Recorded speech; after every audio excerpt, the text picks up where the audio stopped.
विद्यार्थी मित्रों जो विडियो झांखो देखातो होय तो सेटिंग में जईने क्वॉलिटी में जईने हायर पिक्चर क्वॉलिटी अथवा 720 पिक्सल पर क्लिक कर नाखवानुं एटले तमारो विडियो एकदम क्लीन देखाशे। हेलो विद्यार्थी मित्रों, welcome to YouTube channel D solution.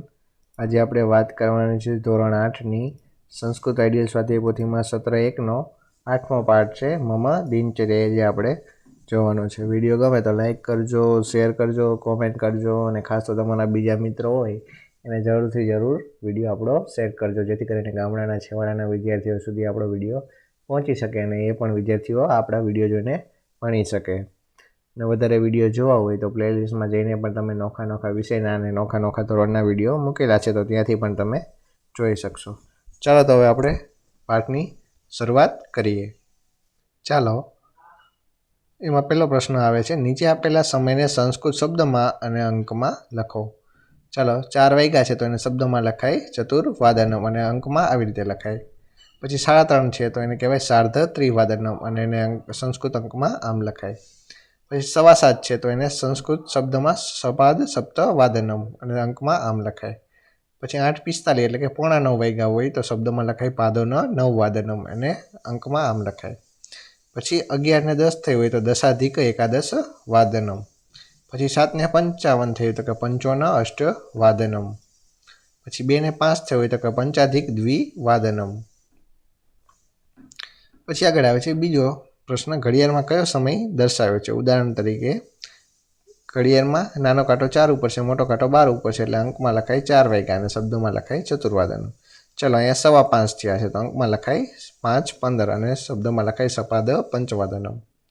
અહીંયા 5 વાગ્યા છે તો કે પંચવાદનમ। અહીંયા 10 અને 6 ઉપર છે, નાનો કાંટો 10 અને મોટો કાંટો 6 ઉપર છે તો એને કહેવાય 10:30, તો એને કહેવાય સાર્ધ 10 વાદનમ। પછી અહીંયા છે ત્રીજો પ્રશ્ન, 9 વાદનાત સાર્ધ 9 વાદન પર્યંત દૂરદર્શન પશ્યામી એટલે કે ઘડિયાળ દોરી સંસ્કૃતમાં સમય દર્શાવો। ચલો, અહીંયા 9 વાગ્યા છે તો અહીંયા લખશું આપણે 9। અહીંયા 9:30 થયા છે તો એને કહેવાય 9:30। ચાલો, પછી ચોથો પ્રશ્ન છે, નીચે આપેલા પ્રશ્નોના સાચા જવાબ માટે યોગ્ય વિકલ્પ પસંદ કરો। ચાલો, એમાં પહેલું છે ષડવાદનમ સમય તું દર્શેતું, તો કે કેટલા વાગ્યા કહેવાય તો કે ડી 6। પછી બીજું છે 55 અષ્ટવાદનમ ક સમય અસ્તિ, તો કે સી 7:55। પછી ત્રીજું છે 3:15 ક સમય અસ્તિ એટલે 3:15 થયો હોય તો એને કહેવાય એ સપાદ ત્રિવાદનમ। પછી ચોથું છે 4:45 એટલે કે 4:45 થયો હોય તો ક સમય અસ્તિ, તો કે ડી પાદોન પંચવાદનમ। પછી પાંચમું છે પ્રતિદિનમ ઇતસ્ય ક તો કે એ દરરોજ। પછી છઠ્ઠું છે દંત ધાવનમ એટલે શું, તો કે સી દાંતણ કરવું અથવા તો કે બ્રશ કરવું। પછી સાતમું છે મમ ઇત્યસ્ય ક તો કે મારી। પછી આઠમું છે પ્રાતકાલે મમ માતા ખાલી જગ્યા કરોતી, તો કે એ ગૃહ કાર્યમ। પછી નવમું છે 9 વાદનાત ખાલી જગ્યા અધ્યયનમ કરોતી, તો કે એ 10 વાદન પર્યંતમ। પછી 10મું છે ષડવાદને બાલક કુત્ર આગચ્છતિ, તો કે બી ગૃહમ। પછી 11મું છે સાયં કદા અહમ ક્રીડાર્થ ગચ્છામિ, તો કે સી સપાદ ષડ વાદને। પછી 12મું છે સાયં ખાલી જગ્યા કરોતી, તો કે એ પ્રાર્થના। પછી 13મું છે રાત્રો સાર્ધ અષ્ટવાદને ખાલી જગ્યા કરોમિ, તો કે એ ભોજનમ। પછી 14મું છે બાલક કદા શયનમ કરોતી, તો કે ડી રાત્રો 10 વાદને। પછી આગળ આવે છે પાંચમો પ્રશ્ન, ખાલી જગ્યા પૂરો। ચાલો, એમાં પહેલું છે અહમ સાર્ધ ષડવાદનાત સપ્તવાદન પર્યંત યોગાભ્યાસમ કરોતી। પછી બીજું છે અહમ 9 વાદનાત 10 વાદન પર્યંતમ અધ્યયનમ કરોમિ। પછી ત્રીજું છે સાયં ષડવાદને અહમ ગૃહમ પ્રતિ આગચ્છામિ। પછી ચોથું છે સાર્ધ સપ્તવાદનાત સાર્ધ અષ્ટવાદન પર્યંતમ પુસ્તકમ પઠામિ। પછી પાંચમું છે અહમ પ્રાતઃ ષડવાદનાત સપ્તવાદન પર્યંતમ નિત્યક્રિયા કરોમિ। પછી છઠ્ઠું છે અહમ પ્રાતઃ 9 વાદનાત સાર્ધ 9 વાદનાત પર્યંત ગૃહ કાર્યમ કરોમિ। પછી સાતમું છે અહમ સાયં ષડવાદનાત સપ્તવાદન પર્યંત ક્રીડા કરોમિ।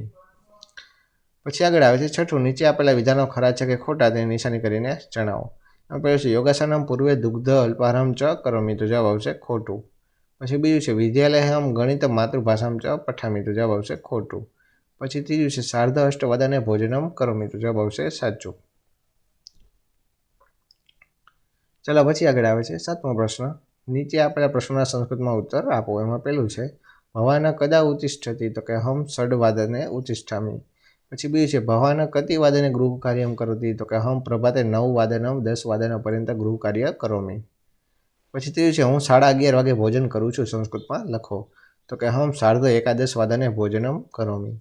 પછી ચોથું છે ભવાન કદા વિદ્યાલયમ ગચ્છતિ, તો કે અહમ 11:15 વાદને વિદ્યાલયમ ગચ્છામી. પછી પાંચમું છે ભવતી કદા ક્રીડતી, તો કે 11:15 11:17 પર્યંત અહમ ક્રીડામી. પછી છઠ્ઠું છે ભવાન કદા પ્રાર્થના કરોતી, તો કે અહમ સાયંકાલે પ્રાર્થના કરોમી. પછી સાતમું છે રમેશ 10 વાગે સૂવે છે, અને સંસ્કૃતમાં લખો, તો કે રમેશ 10 વાદને શયનમ કરોતી. પછી આગળ આવે છે આઠમું ઉચ્ચારણ કરો અને લખો. તો આ બધા શબ્દો તમારે બોલવાના છે અને તમારી જાતે લખવાના છે. ચાલો પછી આગળ આવે છે નવમું સમાનાર્થી શબ્દો આપો. એના જવાબ તમારે આ કાઉન્સમાંથી આપવાના છે. ચાલો પટમ એટલે કે વસ્ત્રમ. પછી બીજું છે વાર્તાલાપ એટલે કે સંભાષણમ. પછી ત્રીજું છે શાળા એટલે કે વિદ્યાલય. ચોથું છે દિનમ એટલે કે દિવસ. પછી સાયમ એટલે કે સંધ્યા. પછી દુગ્ધમ એટલે કે ક્ષીરમ. ચાલો પછી અહીંયા 10મું છે નીચેના રૂપો ઓળખાવો. ચાલો ઉત્તિષ્ઠામી એનું રૂપ છે, અહીંયા ધાતુ આપેલા છે, એનો કાળ કયો છે, અહીંયા વચન કયા છે, અને એના પુરુષ અને વિભક્તિ કયા છે, તો એ બધા આપેલા છે. બરાબર, હવે જોઈ લઈએ આપણે. ઉત્તિષ્ઠામી તેનું ધાતુ થશે ઉદ પ્લસ થા અથવા તિષ્ઠ. કાળ આવશે વર્તમાન કાળ. વચન આવશે એક વચન, અને પુરુષ આવશે ઉત્તમ પુરુષ. પછી કરોમીમાં ધાતુ આવશે કુ એટલે કે કર. કાળ આવશે વર્તમાન કાળ. વચન આવશે એક વચન, અને પુરુષ આવશે ઉત્તમ પુરુષ. પછી ક્રીડામીમાં ધાતુ આવશે ક્રીડ. વર્તમાન કાળ એક વચન અને ઉત્તમ પુરુષ. ચાલો પશ્યામીમાં આવશે દ્રશ અથવા પશ્ય. વર્તમાન કાળ એક વચન અને ઉત્તમ પુરુષ. પછી ગચ્છામીમાં ગમ અથવા તો કે ગચ્છ. વર્તમાન કાળ એક વચન અને ઉત્તમ પુરુષ. પછી પઠામીમાં પઠ. વર્તમાન કાળ એક વચન ઉત્તમ પુરુષ. આગચ્છામીમાં આ ગમ અથવા ગચ્છ. વર્તમાન કાળ એક વચન ઉત્તમ પુરુષ. ચાલો વિદ્યાલયમાં અકારણ પુલ્લિંગ. કાળ એક પણ નહીં આવે. વચન આવશે એક વચન અને વિભક્તિ આવશે દ્વિતીય વિભક્તિ. પછી શાળામાં આવશે ધાતુ આકારણ સ્ત્રીલિંગ. કાળ એકેય નહીં અને વચન આવશે એક વચન અને વિભક્તિ આવશે દ્વિતીય વિભક્તિ. છેલ્લું છે તાતેન એટલે કે અકારણ પુલ્લિંગમ. કાળ એકેય નહીં, વચન એક વચન આવશે અને તૃતીય વિભક્તિ. ચાલો આનું તમને ગ્રામર આવડતું હોય તો તમને આ જરૂરથી જરૂર આવડે. એ તમારા શિક્ષકો તમને શીખવાડશે. ચાલો પછી આગળ આવે છે 11મું કૌંસમાં આપેલા શબ્દનો ઉપયોગ કરી પ્રશ્ન વાક્ય બનાવો. ચાલો અહમ અષ્ટવાદને શાલા ગચ્છામી. તો અહીંયા કતિ શબ્દ મૂકીને તમારે પ્રશ્નાર્થ વાક્ય બનાવવું છે. તો કે ભવાન કતિ વાદને શાલા ગચ્છતિ. પછી બીજું છે સંસ્કૃત પુસ્તકાલય મૂલ્ય 16 રૂપિયા કાણી અસ્તિ. તો અહીંયા કિયત વાપરવાનું છે. તો કે સંસ્કૃત પુસ્તકસ્ય મૂલ્યમ કિયત અસ્તિ. પછી ત્રીજું છે મમ મિત્ર જામનગરે વસતિ. તો કે ભવત તવ મમ મિત્ર કુત્ર વસતિ. પછી ચોથું છે ઉદ્યાને પુષ્પ વિકસતિ. તો કે ઉદ્યાની કિમ વિકસતિ. પછી પાંચમું છે રાજેશ મંદિરત ઉદ્યાનમ ગચ્છતિ. તો કે રાજેશ કુત ઉદ્યાન ગચ્છતિ. રાજેશ મંદિરત કુત્ર ગચ્છતિ. પછી છઠ્ઠું છે બાલકા ક્રીડનાથ ક્રીડાંગણમ ગચ્છતિ. તો કે બાલકા કિમર્થમ ક્રીડાંગણમ ગચ્છન્તિ. બાલકા ક્રીડનાથ કુત્ર ગચ્છન્તિ. અને ક ક્રીડનાથ ક્રીડાંગણમ ગચ્છતિ. તો આના ઉપરથી 3 પ્રશ્નો આપણે બનાવ્યા, કારણ કે આપણને 3 આપ્યા હતા. ચાલો પછી આગળ આવે છે 12મું ઉદાહરણ મુજબ કોષ્ટક પરથી વાક્ય બનાવો. બ અને ક ને જોડીને તમારે વાક્ય બનાવવાના છે. ચાલો પેલું છે અહમ પ્રાતઃ ષડવાદને ઉત્થાનમ કરોમી. બરાબર, એવી રીતના તમારે બધા વાક્યો બનાવવાના છે આમાંથી જોઈને. બરાબર, પ્રાતઃ શબ્દ આવી ગયો, પછી ષડવાદને આવી ગયો, અને ઉત્થાનમ શબ્દ પણ આવી ગયો. બરાબર, એવી રીતના તમારા બધા વાક્યો તમારે બનાવવાના છે. પછી બીજું વાક્ય આવશે અહમ પ્રાતઃ 9 વાદનમ અલ્પાહારમ કરોમી. 9 વાદને આવી ગયું અને અલ્પાહારમ પણ આવી ગયું. ત્રીજું છે અહમ મધ્યાહ્ને 12 વાદને પઠનમ કરોમી. ચોથું છે અહમ સાયં 6 વાદને કથા શ્રવણમ કરોમી. પછી પાંચમું છે અહમ સાયં 7 વાદને ભોજનમ કરોમી. પછી છઠ્ઠું છે અહમ રાત્રો 8 વાદને અધ્યયનમ કરોમી. પછી સાતમું છે અહમ રાત્રો 10 વાદને શયનમ કરોમી. ચાલો પછી આગળ આવે છે 13મું નીચે આપેલા સમયપત્રક જોઈને વાક્યો બનાવો. ચાલો બસનું સમયપત્રક આપ્યું છે. અહીંયા તમને રૂટ આપ્યા છે. બરાબર છે, અહીંયા આગમન એટલે બસ કેટલા વાગે આવશે, અને નિગમન એટલે કે નીકળશે કેટલા વાગ્યાનું ટાઈમ ટેબલ આપ્યું છે. ઉપલેટા રાજકોટ બસનું છે, પોરબંદરથી અમદાવાદનું છે, બાંટવા વડોદરાનું છે, જામજોધપુરથી જસદણનું છે, પછી કોલકીથી ધોરાજીનું આપેલું છે. તો એના ઉપરથી તમારે બનાવવાનું છે. ચાલો પહેલું બસ છે ઉપલેટાથી રાજકોટનું. તો કે ઉપલેટા રાજકોટ લોકયાનમ 9 વાદને આગમસ્યતિ, તો કે 9 વાગે આવે છે. એવમ 9:10 વાદને ગમિષ્યતિ ગચ્છતિ, એટલે કે 9:10 વાગે જાય છે. પછી આલો બીજી બસનું આપ્યું છે, તો કે પોરબંદર અમદાવાદ લોકયાનમ 10:10 વાદને આગમસ્યતિ એવમ 10:20 વાદને ગમિષ્યતિ, અથવા તો કે ગચ્છતિ. પછી ત્રીજું છે બાટવા વડોદરા લોકયાનમ 12:15 વાદને આગમસ્યતિ એવમ 12:30 વાદને ગમિષ્યતિ.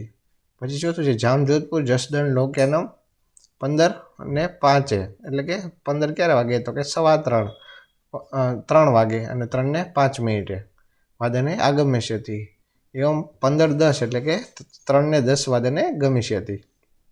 પછી પાંચમું છે કોલકી ધોરાજી લોકયાનમ 16:30, 12 વાગ્યા પછી 1:13 ગણો, પછી 2:14 ગણો, 3:15 ગણો અને 4:16 ગણો, તો 16:30, એટલે કે 4:30 વાદને આગમસ્યતિ એવમ 16:35 વાદને ગમિષ્યતિ, એટલે કે 4:45 જાય છે.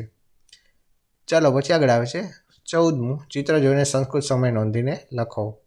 ચાલો અહીંયા બધા બાળકો રમે છે, તો કે બાલકા સાયમ 6 વાદને ક્રીડંતી. ચાલો આ ભાઈ ઉઠે છે, તો કે બાલક પ્રાતઃ 6 વાદને ઉત્તિષ્ઠતિ. અહીંયા બધા પ્રાર્થના કરે છે, તો કે છાત્રા 11 વાદને પ્રાર્થના કુર્વંતી. પછી અહીંયા બધા બાળકો ટીવી જોવે છે, તો કે બાલકા સાયમ 9 વાદને દૂરદર્શનમ પશ્યતિ.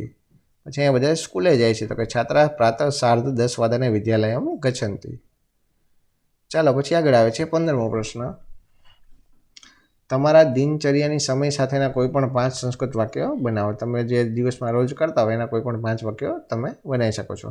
તો કે અહમ પ્રતિદિન પ્રાતઃ 7 વાદને ઉત્તિષ્ઠામિ, અહમ પ્રતિદિન 10:7 વાદને સ્નાનમ કરોમિ, અહમ પ્રતિદિન 7:30 વાદને અલ્પાહારમ કરોમિ. પછી ચોથું છે અહમ પ્રતિદિન 8 વાદનાत् 10:30 વાદન પર્યંત પઠામિ. પછી પાંચમું છે અહમ પ્રતિદિન 11:30 વાદને વિદ્યાલય ગચ્છામિ. પછી આગળ આવે છે 16મો પ્રશ્ન. નીચેના ફકરાનું ગુજરાતીમાં ભાષાંતર કરો. ચાલો એમાં ફકરો આપ્યો છે, એના ઉપરથી તમારે ગુજરાતીમાં ભાષાંતર કરવાનું છે. ચાલો પહેલું છે અહમ પ્રતિદિન 6 વાદને ઉત્તિષ્ઠામિ, તો કે હું દરરોજ 6 વાગ્યે ઉઠું છું. 6 વાદનાत् 6:30 વાદન પર્યંત દંત ધાવન સ્નાનમ ચ કરોમિ, તો કે 6 વાગ્યાથી 6:30 વાગ્યા સુધી હું દાંતણ અને સ્નાન કરું છું. 6:30 વાદનાत् 7 વાદન પર્યંત યોગાસનમ કરોમિ, તો કે 6:30 વાગ્યાથી 7 વાગ્યા સુધી યોગાસન કરું છું. તદંતરમ દુગ્ધ પીવામી અલ્પાહારમ ચ કરોમિ, ત્યાર પછી હું દૂધ પીવું છું અને નાસ્તો કરું છું. પછી આ આગળ આવે છે બીજું, મમ માતા ગૃહ કાર્યમ કરોતિ, તો કે મારી માતા ઘરનું કામ કરે છે. અહમતા સહાયમ કરોમિ, તો કે હું તેમાં મદદ કરું છું. 9 વાદનાत् 10 વાદન પર્યંત અધ્યયનમ કરોમિ, તો કે 9 વાગ્યાથી 10 વાગ્યા સુધી હું અભ્યાસ કરું છું. 11:30 વાદને ભોજનમ કરોમિ, તો કે 11:30 વાગ્યે હું ભોજન કરું છું. સપાદ 12 વાદને વિદ્યાલયમ ગચ્છામિ, તો કે સવાર 12 વાગે હું શાળાએ જાઉં છું. તત્ર અહમ વિવિધાના વિષયાને પઠામિ, તો કે હું શાળાએ જાઉં છું અને ત્યાં હું જુદા જુદા વિષયો શીખું છું. પછી આગળ આવે છે ત્રીજો પ્રશ્ન. સાયમ 6 વાદને અહમ ગૃહમ આગચ્છામિ, તો કે સાંજે 6 વાગે હું ઘરે આવું છું. સપાદ 6 વાદનાत् સપાદ 7 વાદન પર્યંત અહમ ક્રીડામિ, તો કે સવા 6 વાગ્યાથી સવા 7 વાગ્યા સુધી હું રમું છું. તદંતરમ અહમ સાયમ પ્રાર્થના કરોમિ, ત્યાર પછી હું સાંજની પ્રાર્થના કરું છું. 7:30 વાદનાत् 8:30 વાદન પર્યંત પુસ્તકમ પઠામિ, તો કે 7:30 વાગ્યાથી 8:30 વાગ્યા સુધી હું પુસ્તક વાંચું છું. 8:30 વાદને ભોજનમ કરોમિ, તો કે 8:30 વાગે હું ભોજન કરું છું. 9 વાદનાत् 9:30 વાદન પર્યંત દૂરદર્શન પશ્યન્તિ, તો કે 9 વાગ્યાથી 9:30 વાગ્યા સુધી હું ટીવી જોઉં છું. 9:30 વાદનાत् 10 વાદન પર્યંત જાનન્યા, તો કે 9:30 વાગ્યાથી 10 વાગ્યા સુધી હું ચાતેન ચ સહ વાર્તાલાપમ કરોમિ, હું માતા પિતા સાથે વાતચીત કરું છું. 10 વાદને શયનમ કરોમિ, તો કે 10 વાગ્યે હું પથારી કરીને સૂઈ જાઉં છું. ચાલો અહીંયા તમારા પાઠ થાય છે પૂરો. વિડીયો કેવો લાગ્યો તે કમેન્ટ કરજો અને ખાસ તો બીજા મિત્રોને વોટ્સઅપ દ્વારા જરૂર આપણો વિડીયો શેર કરજો, એટલે જેથી કરીને દૂર સુધી આપણો વિડીયો, ગામડાના છેવાડાના વિદ્યાર્થી સુધી આપણો વિડીયો પહોંચી શકે અને એ પણ ભણી શકે. અને વધારે વિડીયો જોવા હોય તો પ્લેલિસ્ટમાં જઈને પણ તમે જોઈ શકશો. ચાલો તો વળી પાછા મળીએ નવા વિડીયોમાં. ત્યાં સુધી જોતા રહો આપણી ચેનલ ડી સોલ્યુશન.